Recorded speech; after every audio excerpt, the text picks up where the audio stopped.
c'est pour le premier bambin. Plus d'SMS à l'appel pour dire que je te kiffe ma belle.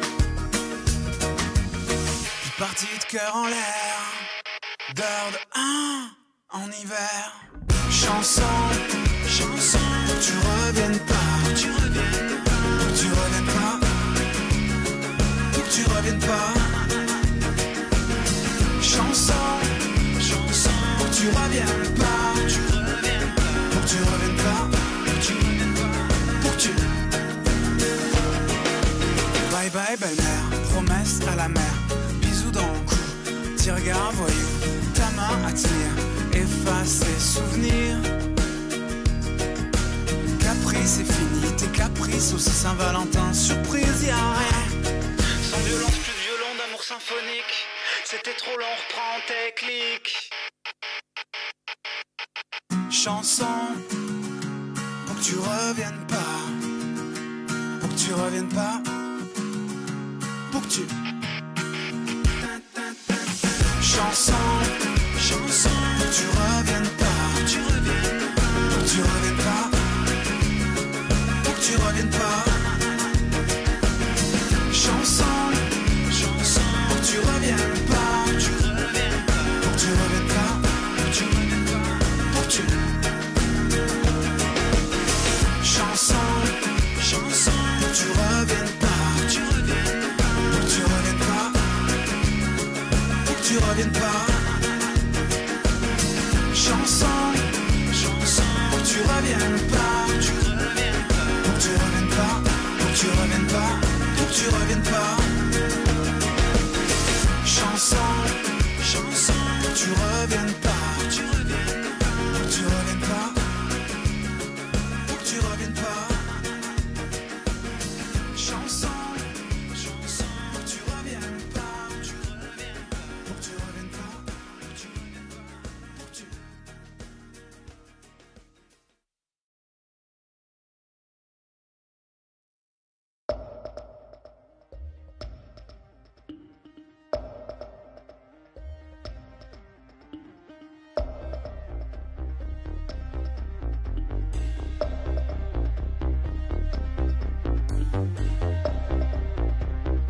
Donne-moi les paroles.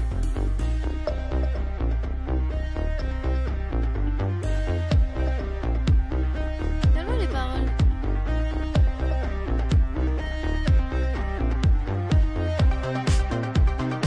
Donne-moi les paroles.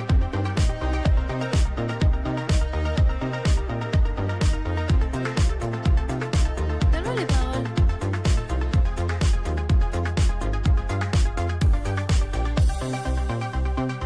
Donne-moi les paroles.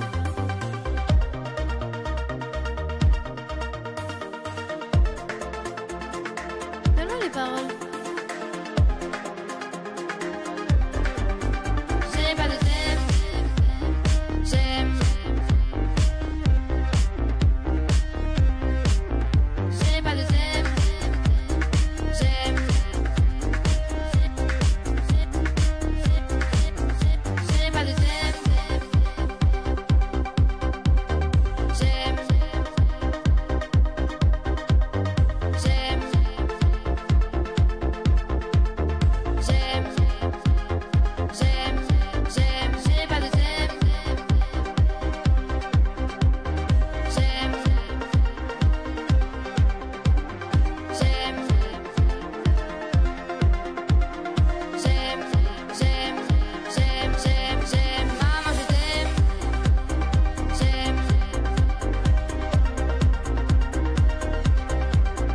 J'aime. Maman, je t'aime. J'aime.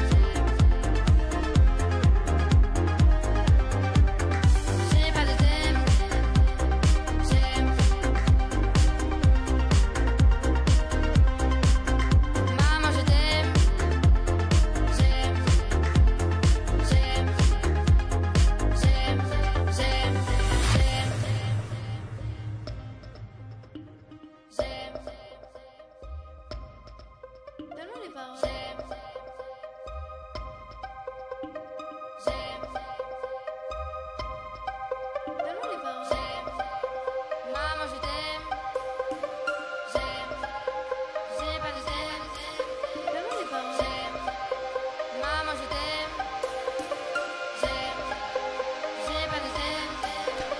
Messieurs, dames, bonjour à tous les copains, bien le bonjour les amis, j'espère que vous allez bien, il est l'heure du Juste Bistrot, ça y est, on y est 16h32, un petit peu d'avance aujourd'hui, j'avais envie d'être là, j'avais envie d'être en avance, les amis, voilà, pour papoter avec vous, j'espère que vous allez bien, que vous êtes plein badin, en pleine forme, c'est jeudi, ça y est, là, je veux dire, la semaine elle est réglée, demain en vrai vendredi, bon, ça compte parce que légalement c'est sur la fiche de salaire, mais en vrai vendredi, t'as déjà les doigts de pied en éventail, t'as déjà une Henken dans la boîte à gants de la bagnole et on est impeccable, et après c'est l'apéro et puis c'est tout, voilà les amis, content de vous retrouver aujourd'hui, une belle journée, journée musclée, merci à Ferdan pour le sub 7e mois, on commence en fanfare. Voilà, journée chargée, voilà, ce matin l'interview chez Toxin, voilà, c'était la discussion au sommet que la France attendait. Là, je peux te dire que à l'Elysée ça fait parler, à l'Elysée ça fait jaser, et puis surtout, voilà, c'est jeudi, j'ai tourné aujourd'hui une vidéo, ça j'ai hâte, J'attaque avec ça parce que j'ai hâte d'avoir votre avis, j'ai hâte de vous montrer cette nouvelle vidéo. C'est le retour d'un format historique de la chaîne Juste Mieux. Mais pas exactement pareil, mais pareil. Je peux pas en dire plus. J'ai tourné ça ce matin, c'est dans la boîte, comme dirait un ami des pompes funèbres. Donc je peux vous dire que ça va être bien. J'en sirote d'avance, les amis. Je prends vos messages dans le chat parce que je vois que vous êtes déjà nombreux à revenir sur l'interview de ce matin, voilà, chez Toxin. On va débriefer ça tout de suite ensemble si vous voulez. Dès maintenant, après, j'ai des sujets détendus. Si vous êtes venus pour trouver de la bonne humeur, aujourd'hui on va parler Israël-Palestine et affaire Epstein. Donc vraiment, c'est salut les copains. L'émission aujourd'hui c'est Casimir. Enfin Casimir, l'île aux enfants en parlant d'Epstein, je suis pas sûr que la comparaison soit géniale. Mais voilà, sujet un peu tendax aujourd'hui, mais c'est l'actu, que veux-tu, on va parler de ça. Alors Sarkozy, oui, on peut parler de la condamnation de Sarkozy, mais c'est un petit peu pareil, c'est un peu pareil à chaque fois, comme il est condamné tous les 3 mois, si vous voulez, bon, on va en parler, mais tranquillement les amis. D'abord, je prends vos petits messages, les amis, pour papoter avec vous. Voilà, dites-moi ce que vous en avez pensé, cette histoire de Toxin, d'interview chez Toxin. Et vraiment, je remercie vivement Toxin. Je fais un bisou à Clémence Oudiakova, c'était très sympa.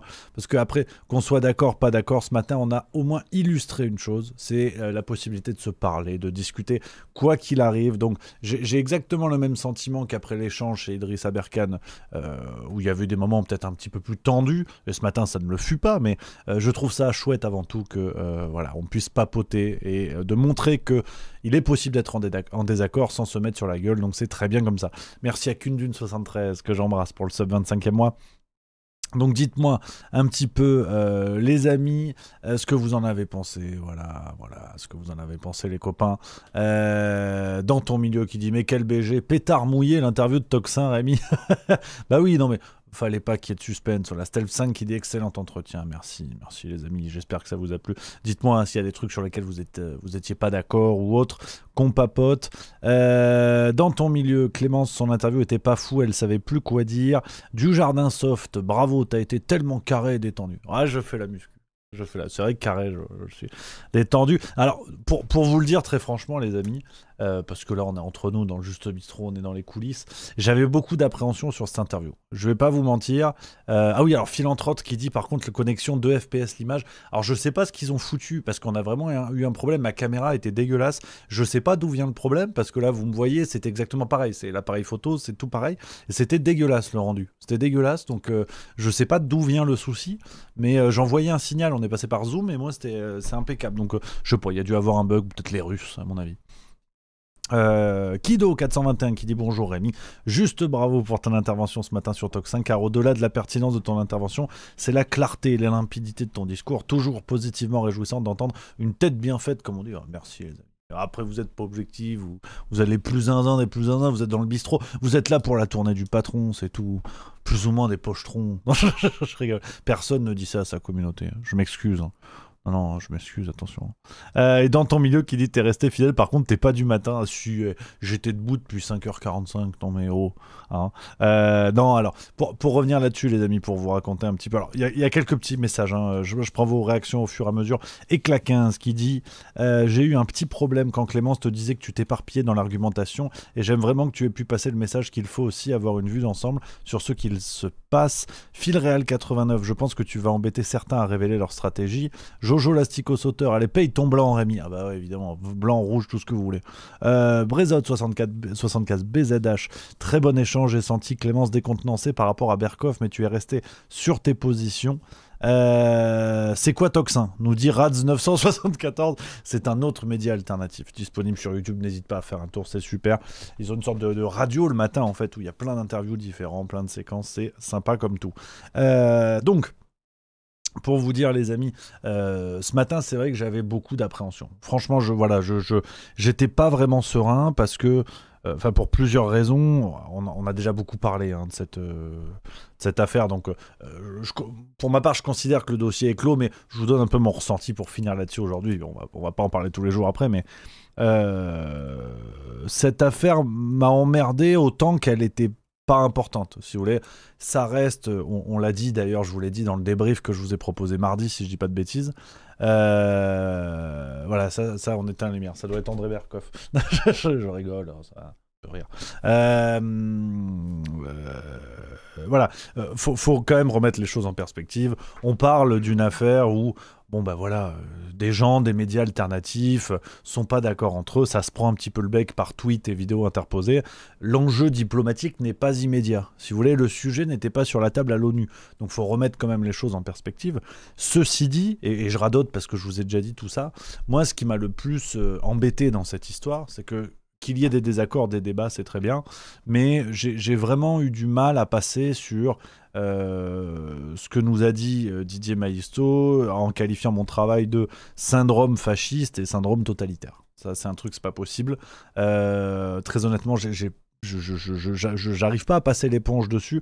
C'est pas grave. J'attends qu'une chose, c'est d'en discuter avec Didier Maisto parce que très franchement, et je lui enverrai un message là-dessus, j'ai envie qu'on discute publiquement ou non, ce sera sa décision, mais je trouve ça peut-être un poil fastoche de jeter l'opprobre sur quelqu'un en disant c'est une démarche fasciste, et puis après pas de nouvelles, quoi. Après pas de nouvelles, je veux plus parler de l'affaire, je me retire.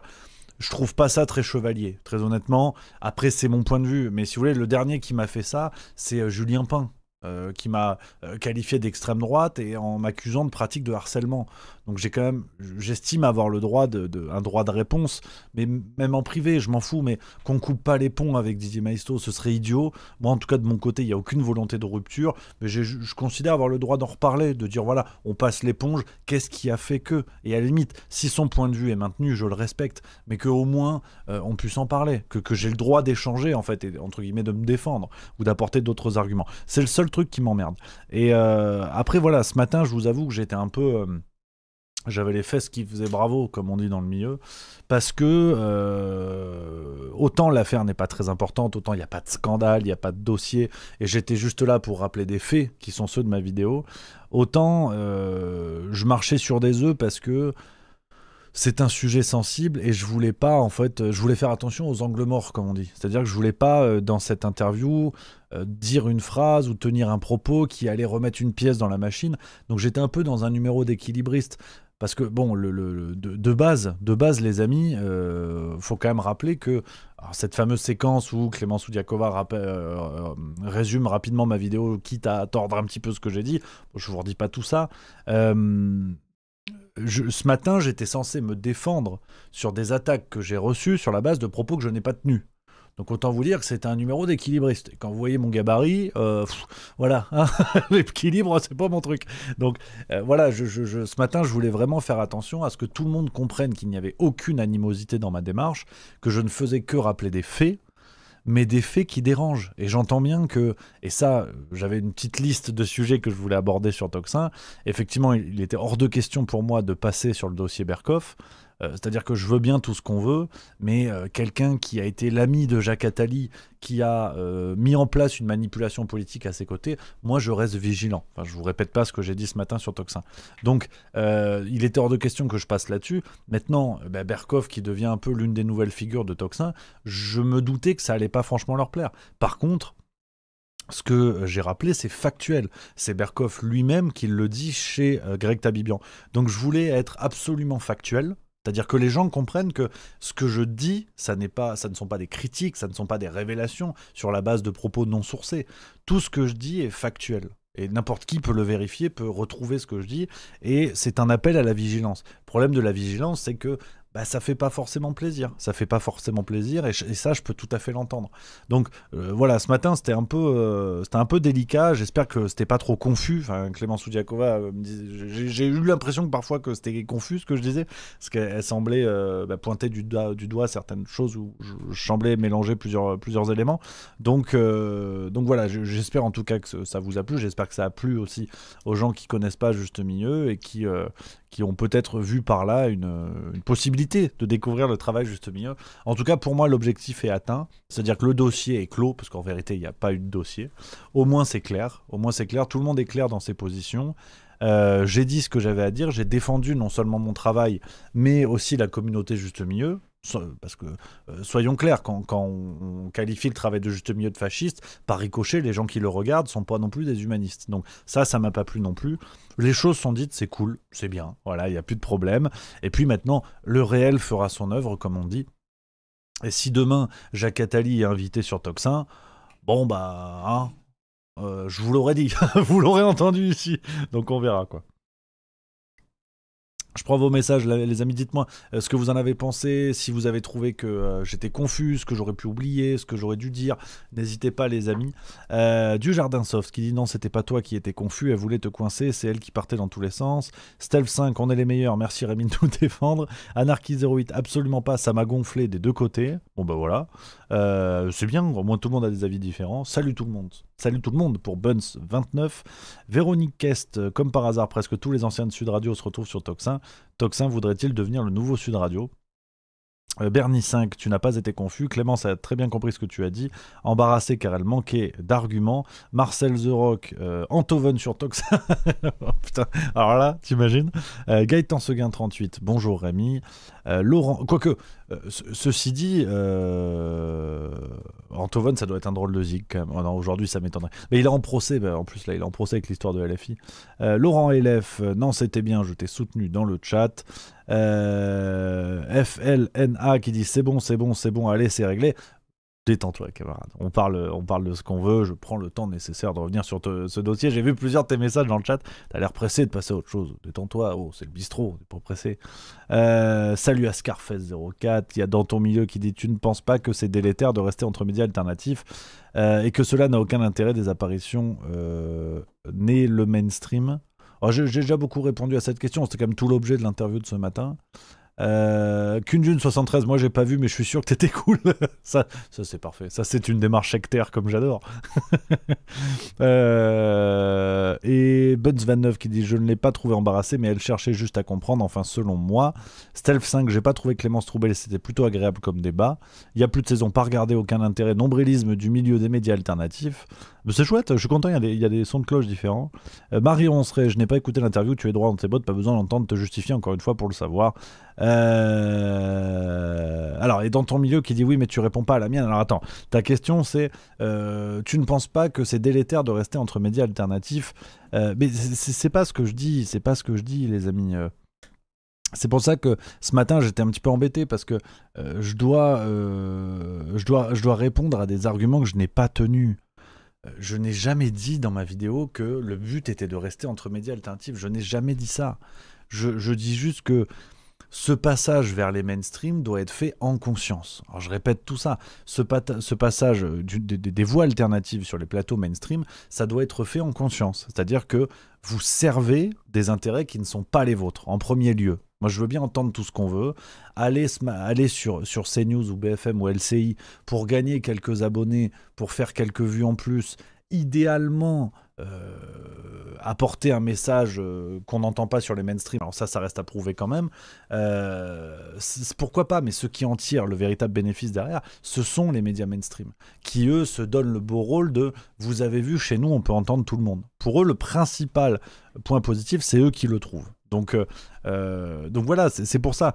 Déjà, je n'ai pas à interdire quoi que ce soit, je ne suis pas une autorité morale ou juridique, je dis juste que si on fait ça, il faut le faire en conscience. Et que si les médias alternatifs ont été créés, c'est précisément pour fuir les espaces mainstream où on ne pouvait pas tout dire. Donc sur la forme, je ne comprends même pas ce voyage retour. Après, chacun fait ce qu'il veut. C'est une analyse que je propose. Après, il n'y a pas de problème. Buns29 qui dit débat respectueux. J'ai beaucoup plus de mal avec Maisto que je ne trouve pas toujours aussi droit qu'il ne le dit. Olivier Marstrez, super ton passage chez Toxin, c'était clair et direct. Mise au point fait, sujet suivant et hop, je suis d'accord. J'en peux plus, moi c'est Clémence que je n'ai pas trouvé très à l'aise, par contre toi Rémi c'était propre. Stealth 5, Clémence voulait manger du Rémi, elle n'a même pas pu attaquer la couenne. Ah, il y en a de la couenne. Non mais par contre je pense pas. Je pense vraiment pas qu'il y ait une certaine hostilité. Et dans ton milieu qui dit pour toi la balance n'est pas en notre faveur. Ah ben non, mais d'ailleurs, enfin, on a eu un échange comme ça ce matin avec Clémence Soudakova qui me dit aller sur les mainstream, elle y allait, elle ne veut plus y aller parce que au fond, les messages ne passent pas. Comme on dit, les messages n'impriment pas, aussi bien sur les plateaux que du côté des spectateurs. Donc, et Didier Maisto disait la même chose. Il disait qu'il avait arrêté d'y aller parce que c'était souvent 1 contre 4 et son message ne passait pas. Donc, si vous voulez, avant même d'aller dans un débat ou je ne sais quoi, tout le monde est d'accord autour de la table alternative pour dire que ça sert à rien. Donc je comprends même pas en vérité pourquoi mes propos ont créé ce débat, ont créé ces discussions, parce que tout le monde est d'accord pour dire que ça sert à rien. Donc, avant même de se poser la question de qui en profite, les mainstream ou pas les mainstream ou je ne sais quoi, ce matin, Clémence Soudiakova l'a encore répété que si elle ne voulait plus y aller, c'est que ça servait à rien. Donc, je comprends pas en fait cette idée de dire que ça sert à rien, de considérer qu'au fond c'est peine perdue, mais de garder la porte ouverte au cas où. Moi, à titre personnel, j'ai pas envie de le faire, mais comme dit, c'est à titre personnel, toujours. Brezot 64 BZH qui dit par contre elle ne contredit pas les propos qu'a eu Didier Maisto par rapport à Morandini, elle aurait dû s'excuser par rapport à son média. Non, par contre, non. Je pense que c'est pas à Clémence Soudiakova de s'excuser des propos tenus sur son antenne. Est-ce qu'elle aurait pu nuancer un peu, intervenir? Ça, c'est son problème, c'est pas le mien et chacun fait ce qu'il veut. Maintenant, ce matin, vous avez vu, voilà, je suis revenu rapidement sur l'affaire Morandini. Je voulais pas remettre une pièce là-dessus. Les propos de Maisto lui appartiennent. Je pense que ça aurait été con, si vous voulez, de mettre le sujet Morandini sur la table. Ce matin, c'était pas le sujet. Tout le monde aura son avis sur les propos de Didier Maisto. Moi, évidemment, vous vous en doutez que je suis absolument pas d'accord. Après, je trouve que ça aurait été tiré sur l'ambulance, sur les propos qui semblent maladroits de manière à peu près générale. Ça sert à rien. Enfin, c'est bon. On va pas insister là-dessus. C'était pas vraiment le sujet. Tac. Il y a plein de messages. Je vois que ça vous fait réagir, les amis. Je prends encore quelques messages. Hein. Ensuite, on enchaîne. Lapangé qui dit tu critiques, ensuite tu y vas. C'est une histoire de girouette. Bayard 92. Rémi, si c'était juste donnant, chacun tire un profit, mais les gros médias ils gagnent plus que les petits. C'est un principe économique.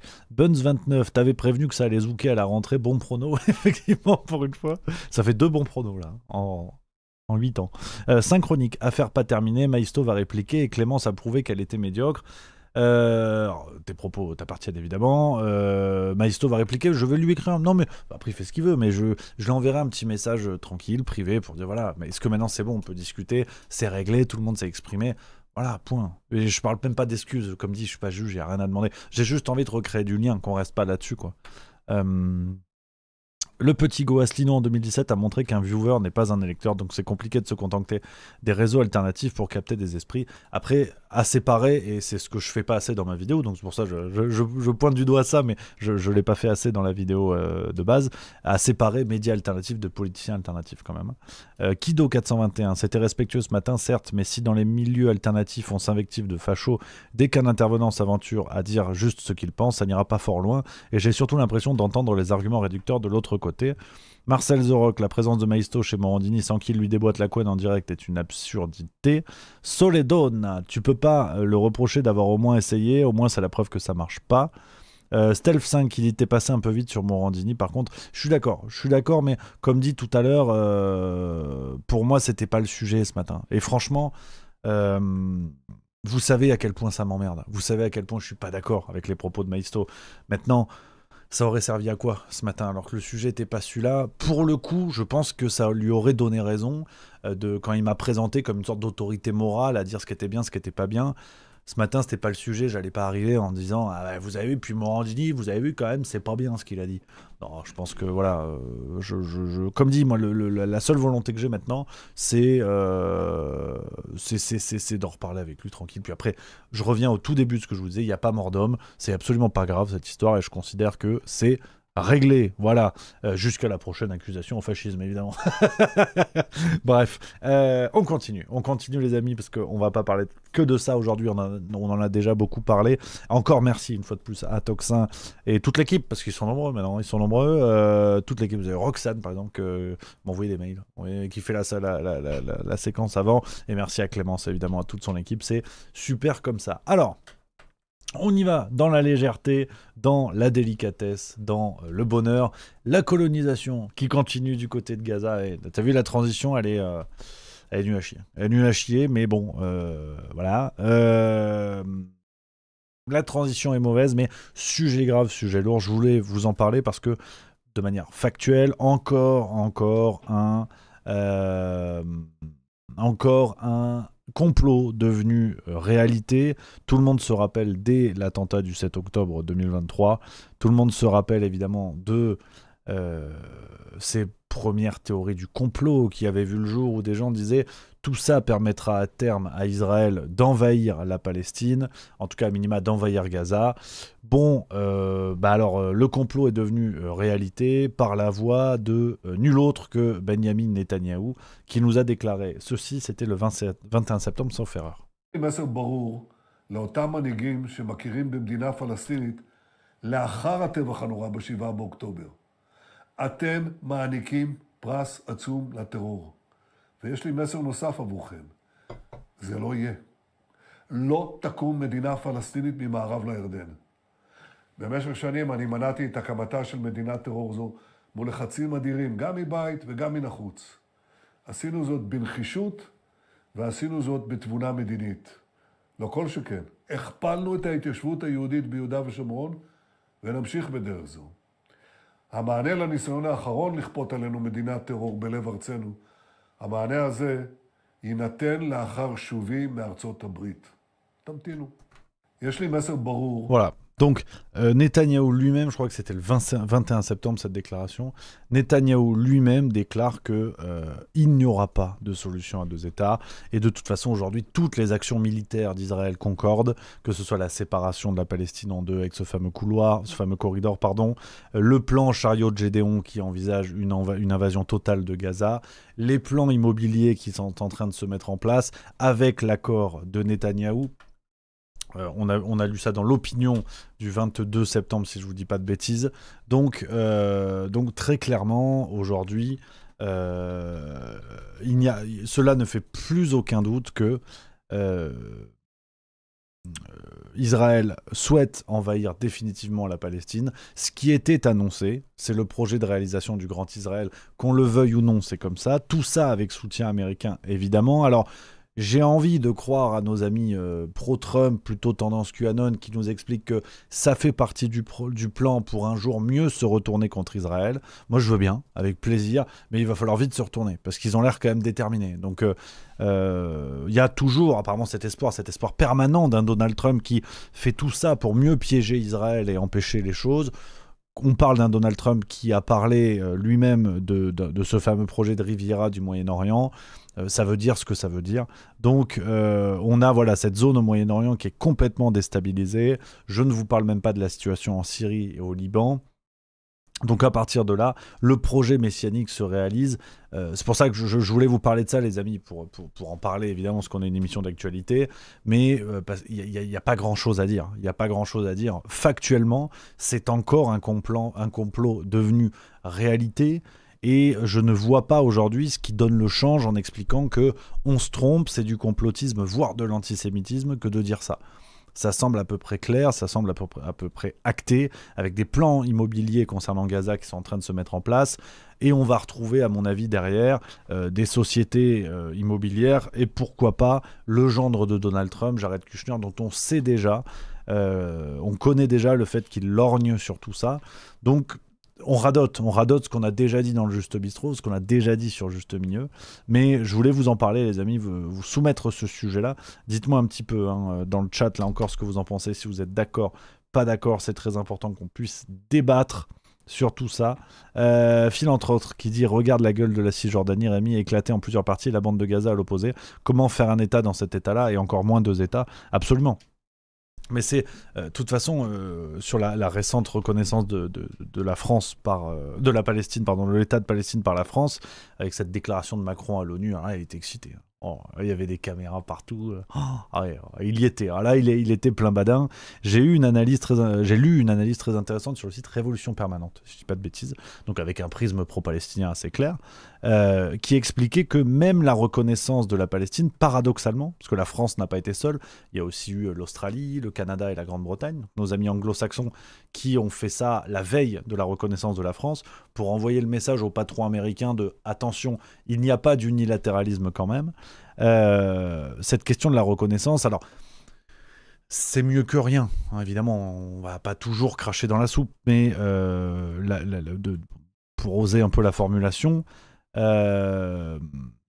reconnaître la Palestine, oui, mais qu'est-ce qui reste à reconnaître sur un processus qui n'est que enclenché, qui n'est pas terminé?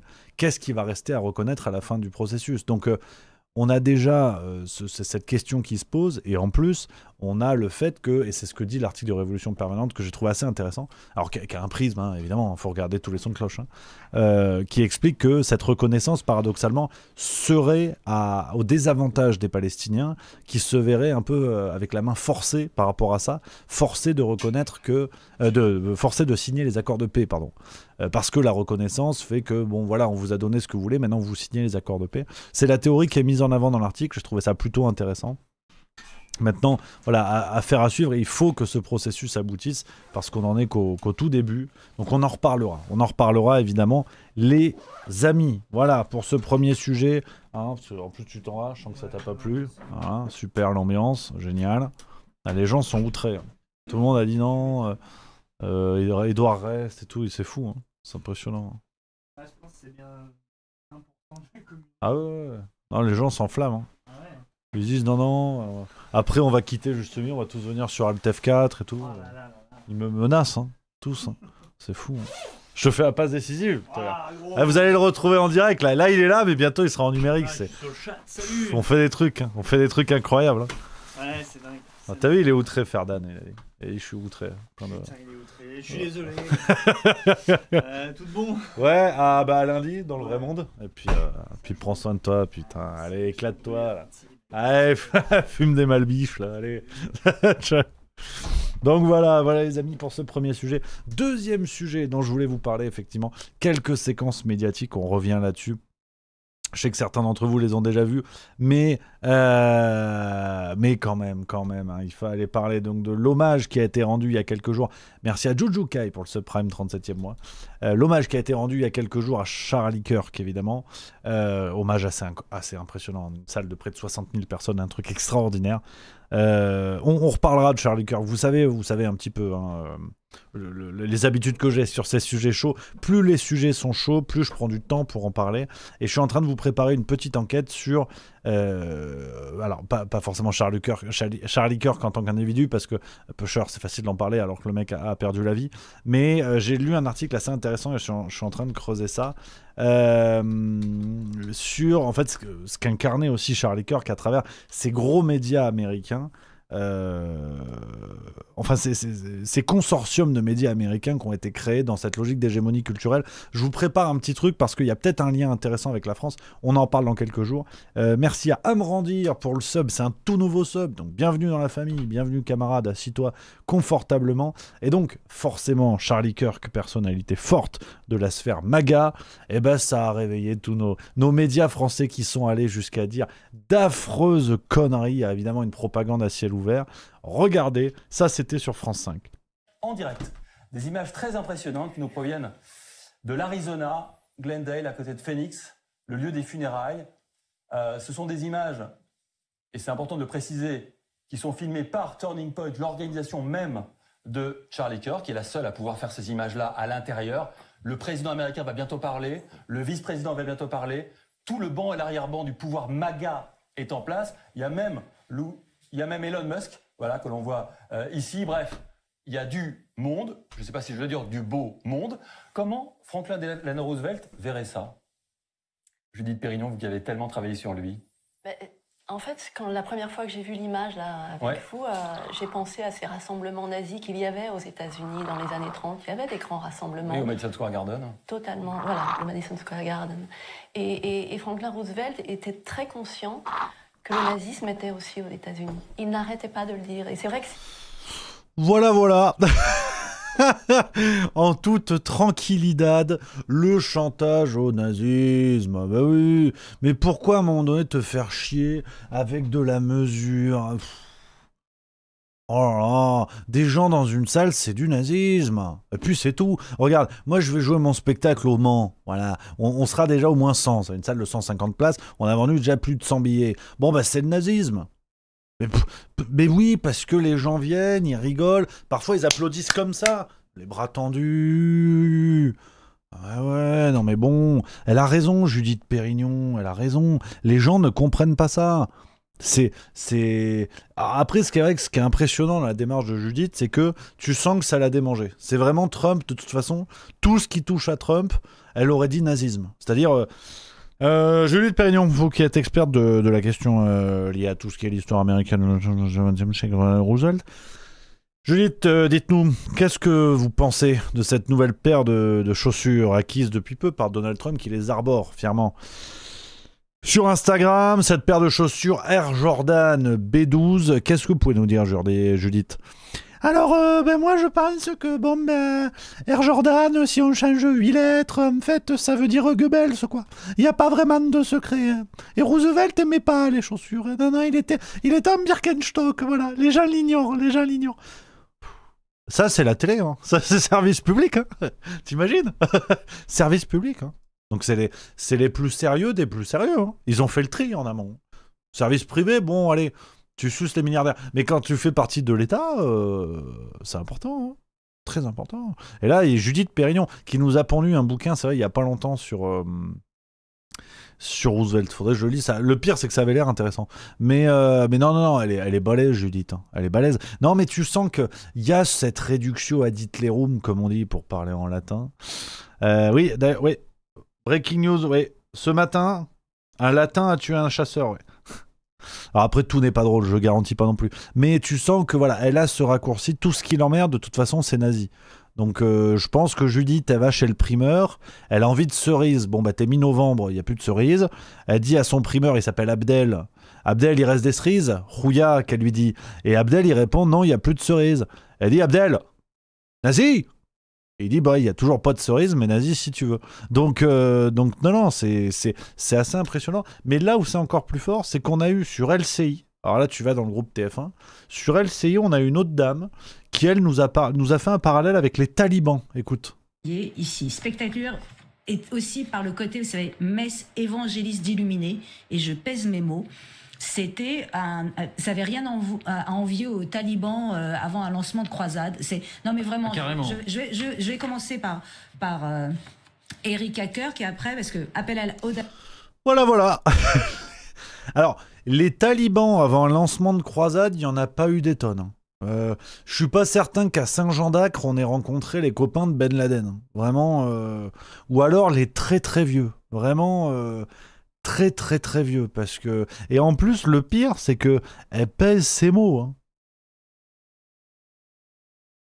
Elle pèse ses mots la gonzesse, c'est-à-dire si elle les avait pas pesés, qu'est-ce qu'elle nous aurait dit? Heureusement que tu pèses, garde ta balance dans ton sac parce que si tu pèses pas tu vas nous en dire des conneries. Non c'est fou, t'imagines.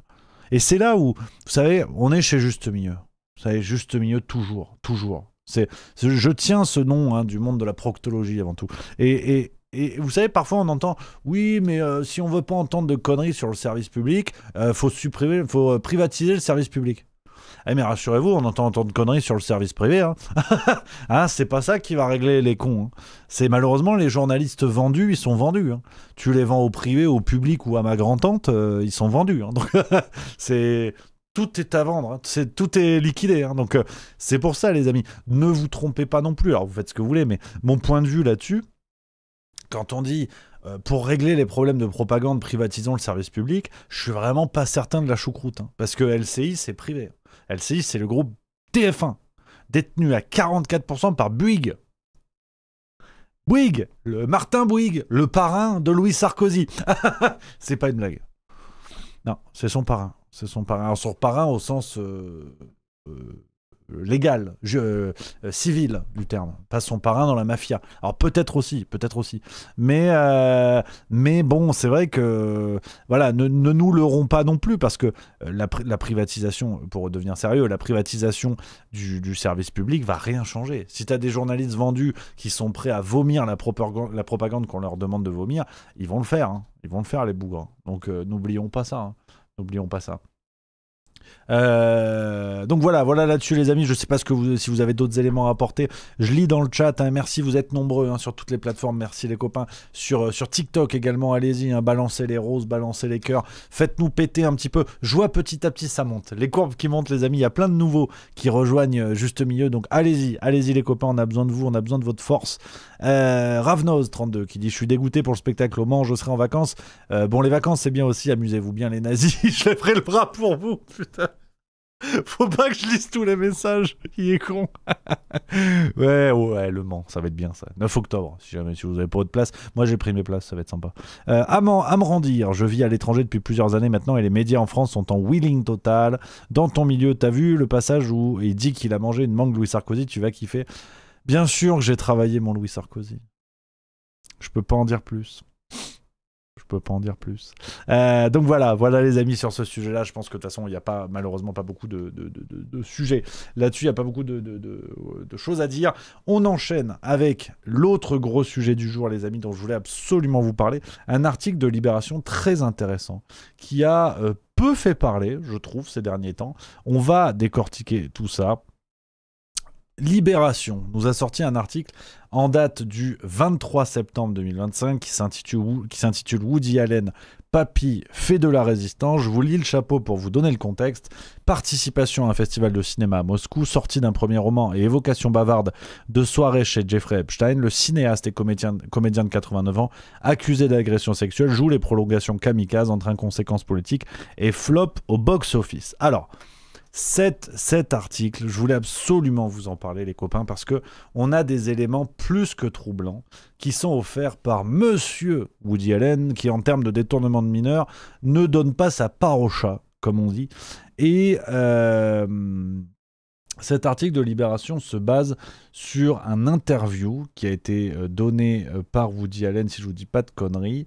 Il y a plusieurs éléments en fait, c'est une enquête plutôt bien ficelée de Libération, donc bravo à eux, c'est Arthur Serre, le journaliste qui écrit ça. Vous savez, j'aime bien insister sur ça les amis, c'est qu'on dit que les médias mainstream sont flingués et tout et que c'est nul, il y a parfois des journalistes qui font le taf, donc je trouve ça bien de le mettre en avant, voilà, c'est la nuance, qu'est-ce que tu veux, la nuance, putain, la vigilance, tout n'est pas noir, n'est-ce pas? Ouais, j'aime bien les imitations aussi, j'aime bien tout ça. Cet article de Libération, les copains, est très intéressant. Très intéressant. On a pas mal de choses, pas mal de petites choses sur les liens entre Woody Allen et Jeffrey Epstein. Alors, le grand tour de force de cet article, c'est que ça se base sur des déclarations de Woody Allen lui-même. Himself, comme on dit, himself, qui n'hésite pas à lâcher tout ça sans aucun problème. C'est dire l'impunité qui règne autour des anciens proches de Jeffrey Epstein. Et vous allez voir, c'est quand même gratiné sur ce que nous dit le réalisateur, entre autres, de Matchpoint. Voilà, je fais un peu le beau parce que j'ai quelques connaissances en cinéma. J'ai vu Matchpoint, j'ai vu Camping 3, Toy Story 2. Alors, Je vous lis quelques passages de l'article de Libération. Déjà, le 5 août, le New York Times publiait, 5 août 2025, le New York Times publiait en intégralité une lettre qu'il avait envoyée à Jeffrey Epstein en 2016, donc que Woody Allen avait envoyé à Jeffrey Epstein. Et jeudi, il sort un premier roman, What's with Bomb, l'histoire d'un écrivain médiocre dont le mariage s'effondre et sur le point d'être acquitté d'agression sexuelle après avoir essayé d'embrasser une journaliste. En cette rentrée chargée, quelle mouche a donc piqué Woody Allen ? Donc, il y a un rappel de Libération, et c'est là que je vous dis que l'article est vraiment bien fait. Il y a un rappel de Libération qui nous dit, concernant le passif de Woody Allen, dans les années 90, quand Dylan Farrow, sa fille adoptive, a déclaré qu'il l'avait agressé sexuellement le 4 août 1992 dans une maison de campagne, il a pu continuer à tourner sans être inquiété. Les deux enquêtes parallèles n'ont pas mené à une mise en examen, et même si le procureur de l'État du Connecticut a déclaré qu'il existait des raisons suffisantes de poursuivre Woody Allen, il a refusé d'aller au procès en raison de la fragilité de l'enfant. 22 ans après les faits, Dylan Farrow a réitéré son accusation et a interpellé Hollywood. Depuis, aux États-Unis, les acteurs et les producteurs ont pris leur distance, mais ailleurs, le système Allen végète comme un zombie, maintenu en vie par une horde d'admirateurs entêtés, pour ne pas dire dans le déni. Donc, je trouve qu'il y a des tournures très intéressantes dans cet article de Libération. Et on arrive aux éléments concernant les liens entre Woody Allen et Jeffrey Epstein. On a des trucs vraiment solides, vraiment solides. Je vous lis par exemple, tac. Donc c'est mi-septembre. Ça s'est passé mi-septembre au moment de la promotion du nouveau roman de Woody Allen. Il répond au Times sur sa relation avec son voisin nommé Jeffrey Epstein. Le 5 août 2025, le New York Times a publié des photos de l'appartement et des affaires du pédocriminel. Un tigre empaillé, une chambre à coucher kitschissime, des clichés avec Jean-Paul II, Elon Musk, Mick Jagger, Fidel Castro. Et une lettre envoyée par Woody Allen en 2016, la lettre découverte parmi d'autres envoyée par Ehud Barak, ancien Premier ministre d'Israël, Mortimer Zuckerman, mogul des médias, ou encore le célèbre linguiste Noam Chomsky, pour le 63e anniversaire de l'homme d'affaires, était publiée en intégralité dans le journal. Donc, petit rappel quand même important là-dessus. Ces fameuses lettres, vous savez, on a beaucoup parlé de la lettre écrite par Donald Trump, enfin les lettres écrites par Donald Trump à Jeffrey Epstein. Sauf qu'il y avait beaucoup d'autres lettres qui ont été déclassifiées et des lettres de personnalités américaines connues. Je vous prépare aussi quelque chose là-dessus. On va aller creuser un peu sur ce dossier, évidemment, parce qu'il y a beaucoup de choses à dire, à mon avis. Hop, tac, je note pendant que je vous parle sur ça, parce que je voulais vous en parler, j'avais oublié de le noter.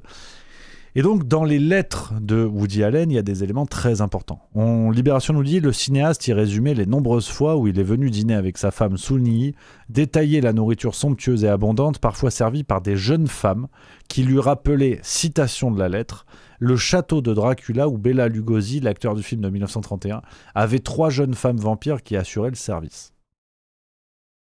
Woody Allen explique que tout a commencé quand Jeffrey Epstein a organisé un dîner avec le prince Andrew en décembre 2010, quelques mois seulement après sa sortie de prison. L'homme d'affaires, désormais inscrit sur la liste des délinquants sexuels, avait été condamné à 18 mois d'incarcération pour incitation à la prostitution de plusieurs dizaines de mineurs. Nous ne connaissions pas du tout Jeffrey à l'époque, relate Allen. Il nous a dit qu'il avait été en prison et qu'il avait été, je ne me souviens plus du mot, injustement emprisonné. Quoi qu'il en soit, ils sont devenus des invités réguliers. Encore une citation de Woody Allen. Un soir, il y avait des humoristes, un autre soir, il y avait des magiciens, raconte-t-il. David Blaine était là et il avalait des poissons rouges vivants avant de les régurgiter. Nous n'avons jamais vu Jeffrey avec des filles mineures. Donc, ces déclarations de Woody Allen, qui sont des aveux, sont aussi effrayants que précis. C'est-à-dire que vous avez un Woody Allen, alors est-il en train de devenir gaga ? Est-il dans une forme d'impunité si totale qu'il en a absolument plus rien à foutre des conséquences de ses propos ? Tout est possible évidemment, mais on a quand même un dossier qui est assez incroyable avec ces nouveaux aveux de Woody Allen, qui lâche des noms en toute tranquillité et qui ne se cache pas. Quand il parle de jeunes filles mineures, de jeunes filles qui assuraient le service, c'est toujours cette nuance de on sait pas trop. Quand on voit quand même si j'ose dire, le tableau de chasse de Jeffrey Epstein, ça ne fait que peu de doute. Donc, Je reviens toujours sur ce point-là. En attendant de creuser la question des lettres, et je vous donne rendez-vous sur Juste Milieu, on en reparlera pour une vidéo à ce sujet-là, parce qu'il y a beaucoup de gros noms qui ont été évoqués, et c'est vrai que la lettre de Donald Trump a mis à l'ombre pas mal de choses. Je crois qu'il faut continuer à insister sur cette idée-là. Alors, je ne révèle rien, évidemment, mais il faut continuer d'insister sur le fait que l'affaire Epstein est un serpent de mer encore bien vivant. Et que malgré toutes les promesses de Trump et de ses proches, malgré les promesses de Kesh Patel, nouveau patron du FBI, qui au début avait dit « il y a des gros noms, il faut déclassifier », depuis qu'il est à la tête du FBI, il n'y a plus de nouvelles. Paraît-il qu'il n'y a même pas de liste, paraît-il. Alors, ça entraîne des bisbilles juridiques aux États-Unis. On nous dit que les démocrates font ça pour s'en prendre aux républicains. On nous dit que les républicains font ça pour s'en prendre aux démocrates. Moi, je veux bien entendre tout ce que vous voulez. Je veux bien entendre la ligne QAnon qui nous explique que Trump fait ça pour prendre la responsabilité de toutes les accusations qui pèsent sur bien d'autres gens. Trump fait ça pour en fait qu'on déclassifie la liste sur demande des démocrates. Tout ça pour que ça se retourne contre les démocrates. Alors, je veux bien croire tout ce qu'on veut. Je veux bien en termes d'accusations, de plans, de suivre le plan, de trust the plan. Faites ce que vous voulez. J'entends tous les arguments. Je ne les ignore pas. Donc, je n'affirme rien, si vous voulez, là-dessus. Toujours est-il qu'en attendant que les plans, contre-plans, anti-plans se réalisent, toujours est-il qu'on a des centaines de victimes aujourd'hui qui n'ont pas eu réparation et qui ont peut-être autre chose à foutre que d'attendre des bisbilles politiciennes où en vérité tout le monde est mouillé. En vérité, tout le monde est mouillé. Parce que il y a eu une transformation des arguments posés sur les liens Trump-Epstein. Il y a eu une transformation des pro-Trump, et en premier lieu Alexis Cossette, j'insiste là-dessus, qui expliquait que non, en fait, Trump n'avait jamais agressé de fillettes, sauf que ça n'est jamais, en tout cas je prêche pour ma paroisse, sur Juste Milieu, je n'ai jamais dit ça. Je n'ai jamais dit ça. C'est-à-dire qu'il y a beaucoup de QAnon qui se sont positionnés face à un argument qui n'existe pas, qui n'a pas été avancé. Donc c'est facile de mettre dans la bouche de vos adversaires des arguments qu'ils n'ont pas tenus pour mieux s'attaquer à cet argument qui en l'occurrence manque de fondement. Et je suis complètement d'accord. Je n'ai jamais dit que Trump avait agressé des jeunes filles. J'ai dit qu'en revanche, ces deux hommes avaient des liens d'affaires, et cette fameuse histoire de Virginia Giuffre, employée du golf de Trump à Mar-a-Lago, c'est là-bas qu'elle rencontre Ghislaine Maxwell. Ça, c'est factuel. Ça, c'est factuel. Après, qu'on estime les liens sérieux, dérisoires, qu'ils se soient prolongés ou pas, ça, c'est une autre discussion. Mais qu'on ne me fasse pas dire ce que je n'ai pas dit. Donc, ce genre de lien d'affaires, c'est toujours la même chose. Moi, j'invite les gens à avoir une réflexion simple, c'est que si vous considérez que c'est pas grave pour Trump, je parle bien de ce genre d'affaires bien précis qui remonte à 30 ans aujourd'hui, à environ. Si vous dites que c'est rien, que ça pose pas de problème. Bon, bah dans ce cas-là, le jour où vous allez trouver vos opposants politiques, en l'occurrence des démocrates, qui ont le même genre d'affaires au cul et le même genre de lien avec des crapules comme Epstein ou d'autres, si vous trouvez le même genre de lien, dans ce cas-là, ne dites rien. C'est un petit peu comme quand on m'explique que ouais, mais en fait, Morandini, c'est pas grave parce que c'était pas des petits gosses. Et puis il a violé personne. Bon, bah dans ce cas-là, ok, je respecte votre point de vue, mais par cohérence intellectuelle, vous ne pouvez pas venir chialer sur l'affaire du couple Macron. Parce qu'il avait 14 ans, ça va, c'était pas un petit gamin. Donc, votre hauteur morale, vous la mettez absolument où vous voulez. Mais par contre, il faut être cohérent. Il faut être cohérent. Sinon, c'est pas juste. C'est pas juste, c'est pas cohérent. Donc c'est ça qui me pose problème. C'est ça qui me pose problème, si vous voulez, les amis. C'est qu'à un moment donné, il y a une sorte de tolérance mouvante, de tolérance à géométrie variable qui va pousser à dire que ouais, alors Trump, les liens d'affaires avec Epstein, c'est pas grave. Par contre, quand on trouve un démocrate qui a un lien du genre avec Epstein, là, ça devient beaucoup plus grave. Ça m'enquiquine. Ça m'enquiquine. Et donc, je pense, et ça n'est que mon point de vue une fois de plus, je pense que dans cette affaire Epstein, en vérité, les deux camps politiciens sont mouillés jusqu'à l'os, que ce soit les démocrates, que ce soit les républicains. Les élites bourgeoises, les élites culturelles américaines sont mouillées jusqu'à l'os, notamment du côté d'Hollywood et compagnie. Comme avec l'affaire Puff Daddy, vous noterez, on n'a plus aucune nouvelle, hein, ça y est, hein, circulé, il n'y a rien à voir. Parce qu'il a été supposément blanchi, les poursuites ont été levées, toutes les starlettes qui commençaient à dire bon, c'est vrai qu'on était un peu aux soirées blanches, il n'y a plus personne, hein. C'est plus grave du tout. Donc l'affaire Epstein, à un moment donné, je pense que c'est la même chose. On a le droit de reconnaître que tout le monde est mouillé. Je veux bien que chacun ait son prisme politique, et c'est très bien comme ça, mais qu'on ne me fasse pas croire que Trump n'a absolument rien fait, qu'il n'y a aucune personnalité républicaine qui n'ait eu de lien avec Epstein. Faut arrêter, c'est un peu trop facile de dire oui, mais en fait Trump, il a aidé la justice à faire arrêter Epstein. Ouais, si vous voulez, mais ça change quoi en fait? Ça change quoi? En attendant, aujourd'hui, l'affaire ne sort pas et on voit ce genre de dossier avec Woody Allen qui, mais en toute détente, sort ça. Les victimes ne sont toujours pas défendues. La justice n'est toujours pas rendue. Aujourd'hui, le principal sujet autour de l'affaire Epstein, c'est de savoir sur quel camp politique ça va retomber. Mais vous vous rendez compte le message envoyé aux victimes? Enfin, quand on a des types comme le prince Andrew dans la nature, alors que les actes de ce mec-là ont été qualifiés, ça va, ça passe. Il a payé à la justice américaine, ça passe. Je rappelle que Virginia Giuffre est morte il n'y a pas longtemps. Paraît-il un accident, semble-t-il un accident. J'ai pas entendu toute l'instrumentalisation de la peur à ce moment-là sur un potentiel suicide ou sur le fait qu'on l'ait suicidé. Je rappelle également que Ghislaine Maxwell, qui est en prison aujourd'hui, deviendrait presque une alliée du camp républicain parce qu'elle est prête à lâcher des noms. J'ai vu des pro-Trump qui commençaient à dire « Non, mais en fait, Ghislaine Maxwell, elle est avec nous, elle révèle des noms. » Donc on en est là, en fait. L'affaire Epstein est devenue, à mon avis, une fois de plus, ça n'est que mon avis, je crois que l'affaire Epstein est devenue un terrain de règlement de compte qui n'a plus rien à voir avec la défense des victimes et la lutte contre la pédocriminalité. Parce que, très honnêtement, mon sujet, c'est celui-là. C'est la lutte contre la pédocriminalité à l'international. Et le réseau de l'affaire Epstein, c'est un réseau de centaines de gamines, grande partie des gamines, qui ont été détournées, agressées, violées pour la plupart. Et aujourd'hui, on en fait une histoire de est-ce que c'est Trump qui est mouillé ou le camp Biden? Enfin, c'est pas sérieux. C'est pas sérieux. C'est comme si on vous disait ouais, en fait, tu t'en prends à Morandini parce que t'aimes pas CNews. Bon, ça, d'ailleurs, on me le dit aussi. Mais je veux dire, à un moment donné, rappelons que le problème, c'est celui-là.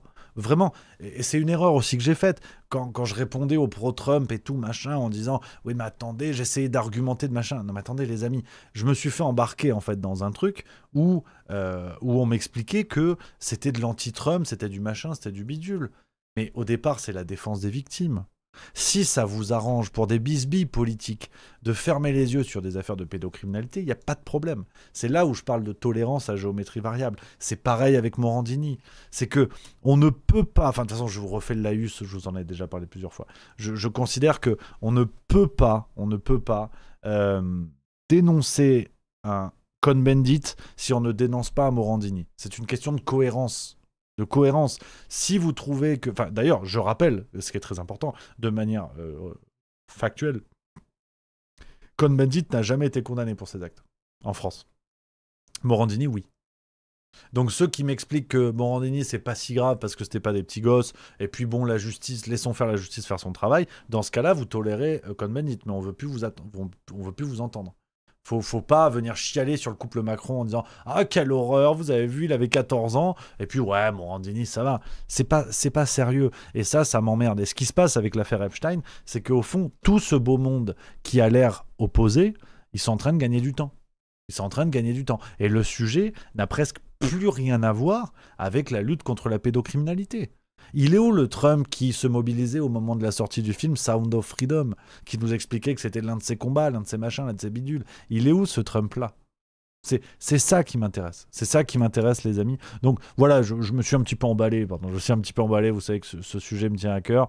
Après, comme d'hab, c'est toujours pareil. Hein. Je suis très content d'avoir des sons de cloche différents. Et j'essaie vraiment, sur ces sujets sensibles, j'essaie vraiment de privilégier la cohérence. Parce que je suis à peu près certain que le sujet n'est pas un sujet politique.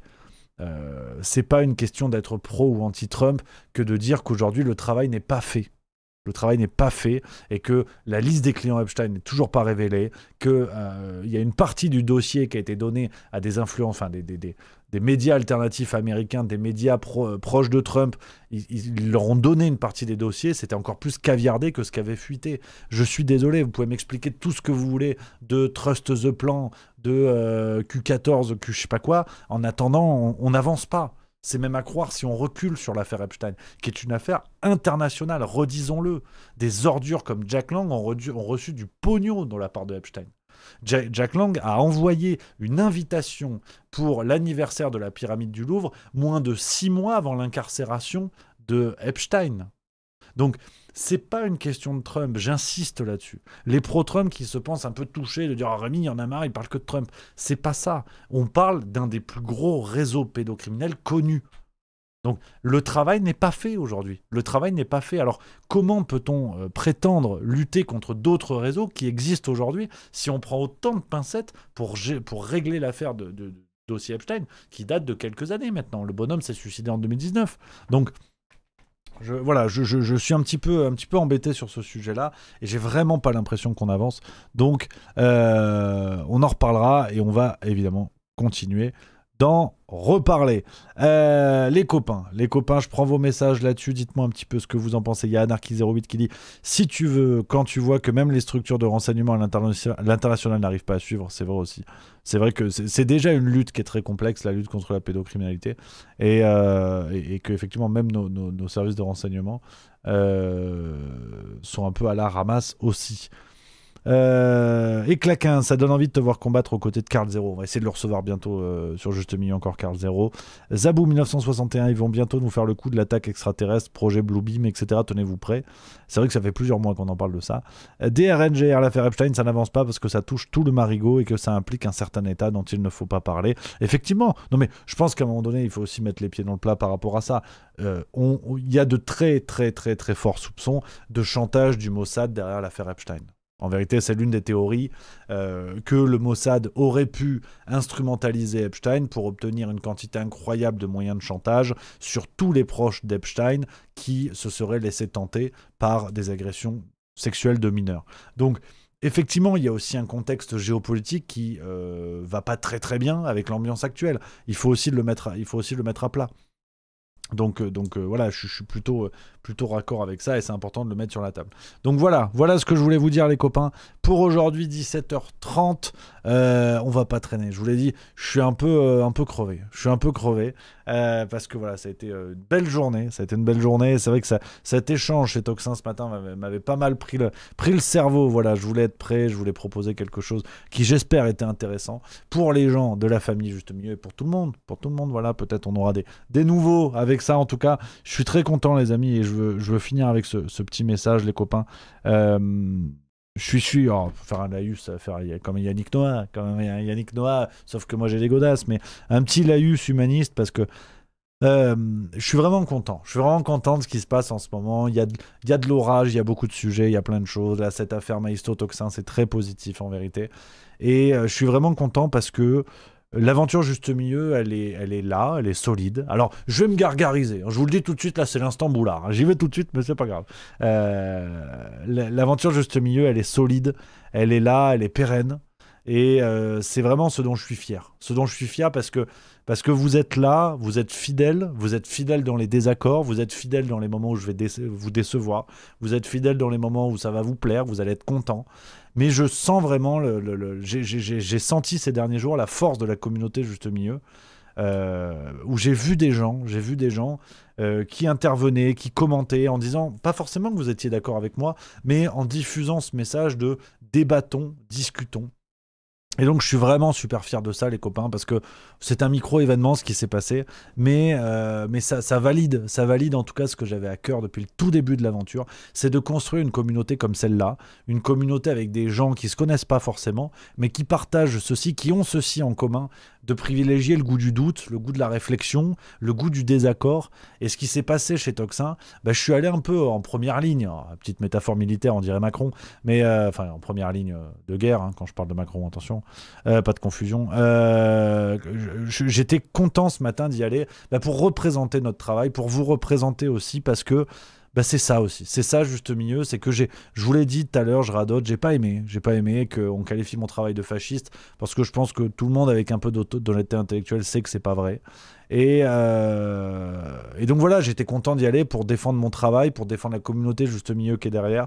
Et donc, malgré tout ça, voilà, malgré ces événements récents, et de manière plus générale, tout ça a du sens. Voilà, le bateau juste milieu flotte.